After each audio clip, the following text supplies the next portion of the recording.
Hello yes welcome back to our channel. మా టీవీలో ప్రసారం అవుతున్న ఇస్మార్ట్ జోడీ సీజన్ 3 త్వరలోనే ముగియనుంది. షూటింగ్ అయితే కంప్లీట్ అయిపోయింది. అయితే మొదటి 6 స్థానాల్లో ఎవరెవరు ఉన్నారంటే, 6th పొజిషన్లో అయితే ప్రదీప్ గారు, సరస్వతి గారు ఉన్నారు. వాళ్ళ ఏజ్ పెద్దదైనా నామినేట్ చేసి అందరూ ఎలిమినేట్ చేసే స్టేజీలో ఉన్నా సరే వాళ్ళు మళ్ళీ వెనక్కి తిరిగి వచ్చి ఆడారు. 6th పొజిషన్లోకి వచ్చారంటే చాలా గ్రేటు. ఇక 5th పొజిషన్లో అయితే రాకేష్, సుజాత ఉన్నారు. వీళ్ళిద్దరైతే బాగానే గేమ్ ఆడారు. అలాగే రాకేష్ అయితే ఎంటర్టైన్మెంట్ అయితే బాగా చేసేవాడు. రాకేష్, సుజాత అయితే 5th పొజిషన్లోకి వచ్చేసారు. ఇకైతే 4th ప్లేస్లో అమర్దీప్, తేజస్విని వచ్చారండి.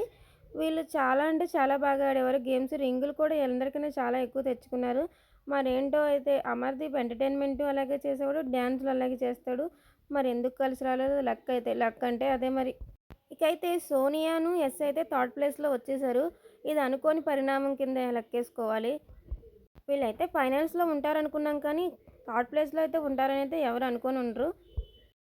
ఆదిరెడ్డి, కవిత అయితే సెకండ్ ప్లేస్లోకి వచ్చారు, రన్నర్గా నిలిచారు. కవిత అయితే అసలు ఇలాంటి ప్రోగ్రామ్స్లో ఎప్పుడూ పాల్గొనలేదు, కాకపోతే బాగానే ఎంటర్టైన్ చేసింది. ఫస్ట్ ప్లేస్లో అయితే ప్రేరణ, శ్రీపాదు వచ్చారు. వీళ్ళు విన్నర్స్ అయ్యారు. అలాగే కప్ కూడా వచ్చేసింది వీళ్ళకి. వీళ్ళిద్దరూ వైల్డ్ కార్డ్లో ఎంట్రీ ఇచ్చారు. అలా ఎంట్రీ ఇచ్చి గేమ్స్ కూడా బాగా ఆడి ఇలా కప్పు కొట్టేయడం అంటే మామూలు విషయం కాదు. వీళ్ళిద్దరిని అయితే అప్రిషియేట్ చేయాల్సిందే. అలాగే వచ్చే వారం జరుపుకునే థీమ్లో రియల్ జోడీకి మధ్య నామినేషన్స్ కనుక ఉంటే అసలు ఆ రియల్ జోడీ వాళ్ళు ఎవరు నామినేట్ చేశారో తెలుసుకోవాలనుకుంటే మన ఛానల్ని సబ్స్క్రైబ్ చేసేయండి. అలాగే లైక్ కొట్టేయండి.